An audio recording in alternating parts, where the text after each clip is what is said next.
कहा जाता है। झूसी के निकट की प्रयाग क्षेत्र की घटना है। महर्षि च्यवन गंगा जी के जल में प्रविष्ट होकर प्राणायाम चढ़ा करके भजन कर रहे थे, तप कर रहे थे। सैकड़ों वर्ष उनको व्यतीत हो गए। एक समय की बात है, कुछ मछुआरों ने जाल डाला और जाल को जब वे खींचने लगे तो उस जाल में लिपट करके फंस करके महर्षि च्यवन चले आए। मछुआरे तो सोच रहे थे कि जाल कुछ वजन लग रहा है, लगता है खूब बड़ी मछली पकड़ में आई है, पर मछलियां तो छोटी छोटी पकड़ में आई थी।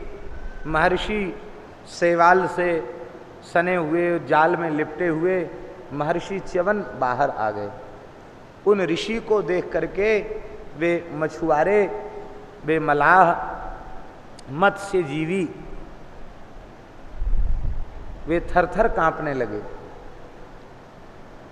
क्योंकि जब आज की विकट भौतिक परिस्थितियों में जहां संस्कार और सदाचारों का निरंतर ह्रास हो रहा है, आज भी संत वेश के प्रति भारतीय प्रजा में श्रद्धा है।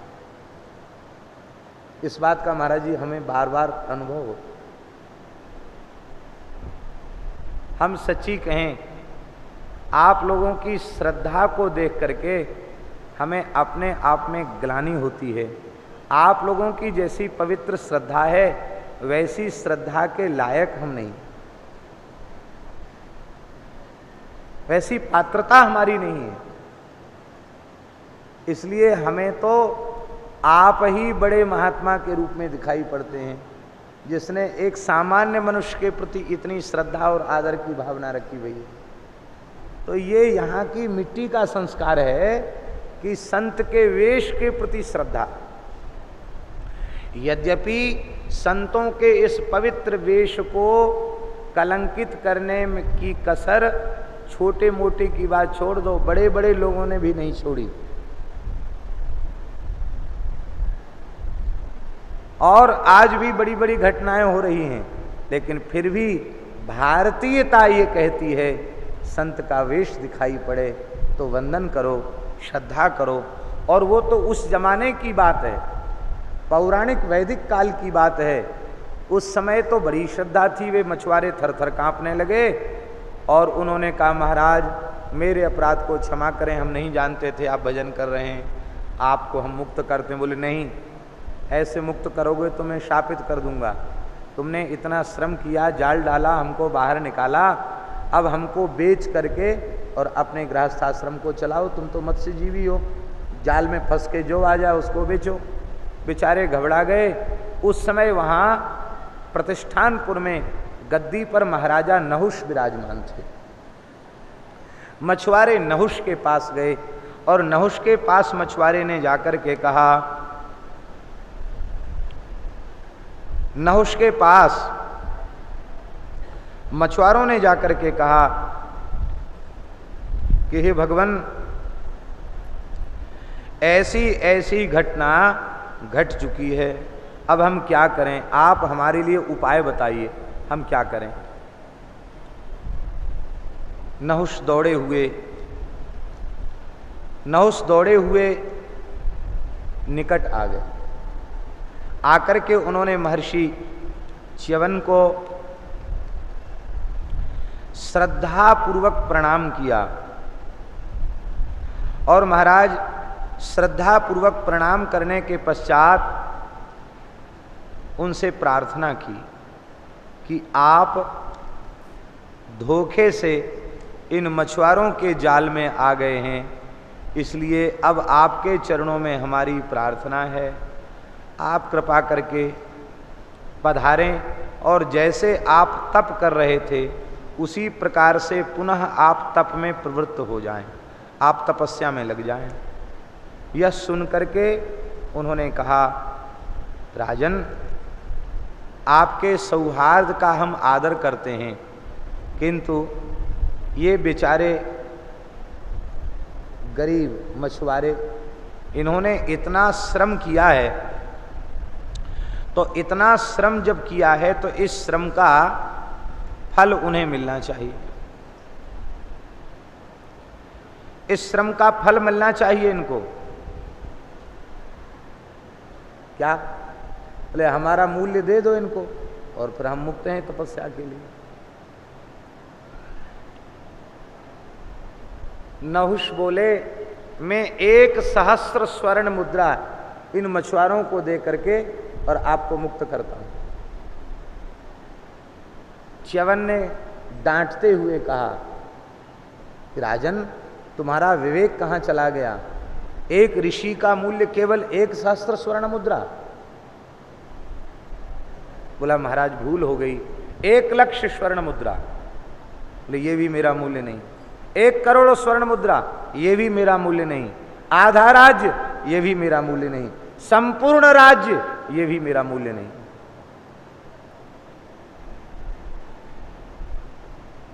मेरा उचित मूल्य दे करके मुझे मुक्त करो।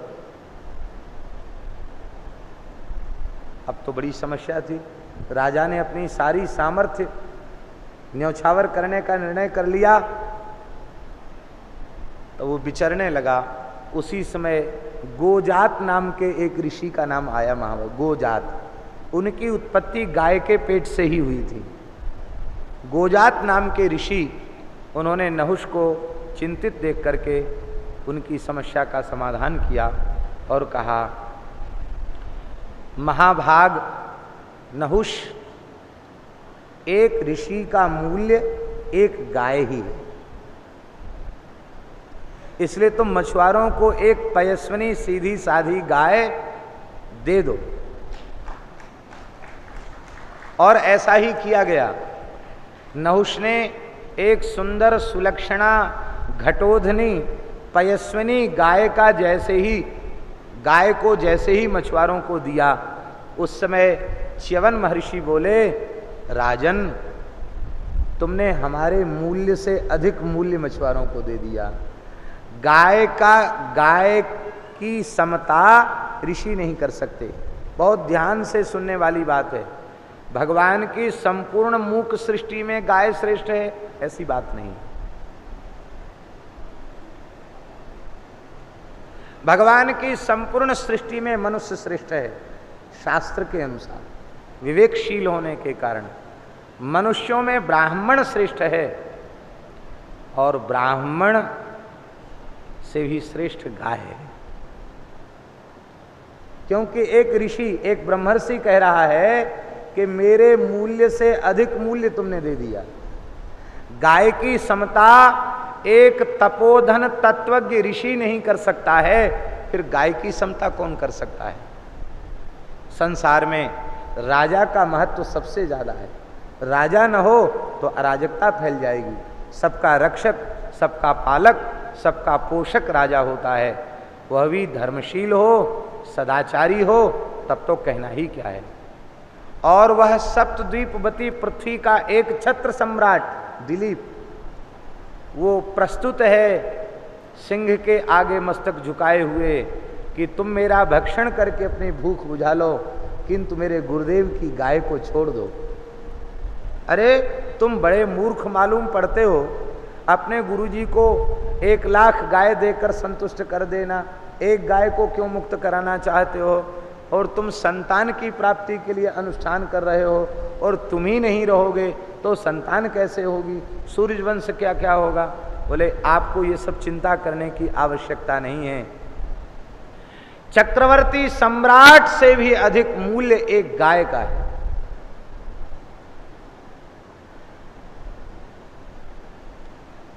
ब्राह्मण से अधिक मूल्य गाय का, साधु से भी अधिक मूल्य गाय का। और महाराज जी, हमें तो विश्वास है कि हम अतिशयोक्ति या अनुचित बात नहीं कह रहे हैं। भगवान से भी मूल्य ज्यादा गाय का है। श्री कृष्ण हम सबके इष्ट हैं, और श्री कृष्ण से प्रार्थना की जाए कि आप हमारे इष्ट हैं। आपका भी कोई इष्ट देवता है तो श्री कृष्ण का इष्ट गाय है। इष्ट की चरणरज ली जाती है। ठाकुर जी पीछे पीछे चलते हैं, गोचारण के समय चलते हैं। तो महर्षि च्यवन ने जो महिमा कही थी उस महिमा के कुछ श्लोक कहने का आज विचार है। उन श्लोकों को कह करके फिर भागवत जी के प्रसंग को हम आगे बढ़ाएं। च्यवन उवाच, च्यवन कह रहे हैं, कीर्तनम श्रवणम दानम दर्शनम चापि पार्थिव गवाम प्रशस्यते वीरा सर्वपापहरं शुभम सर्वपापहरं शिवम। भगवान की नवदा भक्ति का तो प्रहलाद जी ने वर्णन किया है। श्रवणम कीर्तनम विष्णु स्मरणम पाद सेवनम अर्चनम वंदनम दास्यम सख्यमात्म निवेदनम। अब यहाँ गाय की नवदा भक्ति का च्यवन जी वर्णन कर रहे हैं। बोले गाय के नामों का संकीर्तन करना, कीर्तनम, गाय के नामों का कीर्तन करना, गाय की महिमा को सुनना, गो कथा का श्रवण करना, कीर्तनम श्रवणम दो हो गई, दानम विधि पूर्वक किसी अग्निहोत्री ब्राह्मण को गोदान करना, गाय का दर्शन करना, कितनी हो गई? कीर्तन श्रवण दान और दर्शन 4, और गायों का यशो गायन करना, उनका यश गाना। कहते हैं ये साधन संपूर्ण पापों को नष्ट करने वाले हैं और जीवों का परम कल्याण करने वाले हैं। हे नहुष, गावो लक्ष्म्या सदा मूलम, गावो लक्ष्म्या सदा मूलम, गोषु पाप्मा न विद्यते, अन्नमेव सदा गावो देवानां परमं हवि। हे नहुष, समस्त प्रकार की संपत्तियों का मूल गाय है। अर्थशास्त्र के प्रणेता महर्षि कौटिल्य ने भी अर्थ का मूल जो है वो गाय को माना है। महर्षि च्यवन कह रहे हैं, यदि मनुष्य लक्ष्मी प्राप्त करना चाहता हो, शाश्वत संपत्ति की प्राप्ति करना चाहता हो, तो मनुष्य का कर्तव्य है वह गो माता का सेवन करे, गो भक्ति करे, गो उपासना करे। जिसके वंश खानदान में गो भक्ति गो उपासना होती है, उसके खानदान में कभी कोई संस्कार शून्य व्यक्ति उत्पन्न नहीं होता। उसके घर को लक्ष्मी छोड़कर कहीं जाती, और गो उपासना नहीं है, गो ग्रास नहीं है, गो भक्ति नहीं है, तो आपकी जो समृद्धि है वो टिकाऊ रहने वाली नहीं। इसलिए संपूर्ण लक्ष्मी का मूल गाय है। और गोसु पापमा न विद्यते, गायों में अणुमात्र भी किसी प्रकार का कोई पाप नहीं है, दोष नहीं है, तमोगुण नहीं है। अरे भाई, जिसके मलमूत्र में, गोमय और गोमूत्र में जिसके ऐसी अपूर्व सात्विकता का निवास हो, वह गाय सात्विकता का कैसा पुंज है, इसका वर्णन करने की क्षमता वाणी में नहीं। संतों की बड़ी महिमा है, बहुत महिमा है संतों की। संतन की महिमा रघुराई, बहुविधि वेद पुराणन गाई। ब्राह्मणों की बड़ी महिमा है, संतों की बड़ी महिमा है, लेकिन किसी ब्राह्मण किसी संत के मलमूत्र की महिमा नहीं है। मलमूत्र तो त्याज्य ही होता है, और गाय के गोमय गोमूत्र की ऐसी महिमा है जिसके बिना ना तो पंचगव्य बन सकता है, न जिसके बिना कोई वैदिक कृत्य हो सकता है, न जिसके बिना यज्ञ संभार विशुद्ध हो सकता है। इसलिए महाराज जी कर्मकांड के ग्रंथों में लिखा है, यज्ञ संभारान पंचगव्येणाभ्युक्ष्य, पंचगव्य से यज्ञ की सामग्री का सिंचन करने के बाद ही वह तिल, जौ, चावल, काष्ठ आदि यज्ञ में प्रयोग के योग्य होता है। कहां तक कहें, ये जो माला है ना, इस माला का संस्कार भी बिना पंचगव्य के संभव नहीं है। पंचगव्य से ही माला का संस्कार होता है। पीपल के पत्ते पर रख करके पंचगव्य से स्नान आदि करा के तब माला का संस्कार होता है। बिना पंचगव्य के माला जप के योग्य नहीं होती। बिना पंचगव्य प्राशन के कर्म करने की योग्यता नहीं। इसलिए गोषु पापमा न विद्यते, गायों में अणुमात्र दोष नहीं है। अन्नमेव सदा गावो, अन्न का अर्थ है प्राण। गाय सबका अन्न अर्थात प्राण है। जैसे प्राण के बिना जीवन संभव नहीं, ऐसे ही गाय के बिना जीवन संभव नहीं। इसलिए संतों ने वाक्य दिया है, गाय बचेगी तो देश बचेगा। देश नहीं बचेगा महाराज, गाय बचेगी तो सारी प्रकृति बच जाएगी। गाय बचेगी तो सारा ब्रह्मांड सुरक्षित हो जाएगा। बहुत महिमा है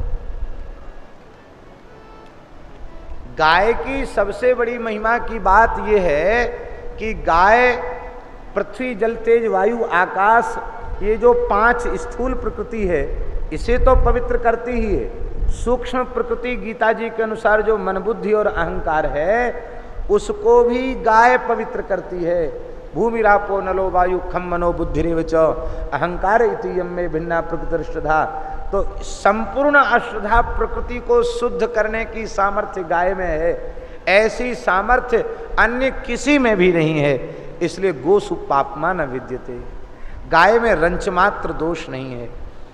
और महाराज च्यवन जी कह रहे हैं, मनुष्यों का प्राण तो गाय है ही है, मनुष्यों का जीवन तो गाय है ही है। देवताओं का प्राण जीवन भी गाय है, क्योंकि देवताओं का आहार यज्ञ है और यज्ञ बिना पंचगव्य के संभव नहीं है। आज महाराज जी यज्ञ खूब हो रहे हैं, खूब हो रहे हैं यज्ञ। जो देखो सोई स्वाहा स्वाहा। अब स्वाहा स्वाहा करने की योग्यता है कि नहीं, इसके विचार की अनिवार्यता नहीं रहेगी। विचार करना चाहिए। अविधि पूर्वक जो यजन करते हैं उससे सात्विकता नहीं बढ़ती है, अपितु राक्षसों का बल बढ़ता है, आसुरी शक्ति प्रबल होती है। बाजार के घी में चर्बी आ रही है, ये बात खूब प्रमाणित हो चुकी है।